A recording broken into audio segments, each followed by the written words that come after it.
Assalamualaikum dan salam sejahtera. Nama saya Zulami bin Zulkifli dengan nombor kad matrik D2023 1107 593. Hari ini saya akan membentangkan tentang kerja tugasan pasal rugby dengan kod CSP2051. Terdapat 3 teknik hantaran yang telah saya pelajari, iaitu hantaran CC, side pass, hantaran pendek, short pass dan juga hantaran panjang, long pass.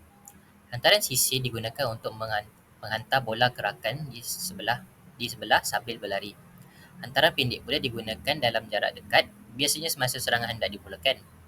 Hantaran panjang digunakan untuk menghantar bola kepada rakan sepasukan yang berada jauh dari kita. Okey, bila dapat je bola ni, cara nak pegang dia dan simpan adalah pegang kat sini dan selitkan dekat bawah ketiak ni. So, dia secure. Orang tak nak tolak, orang tak nak ambil.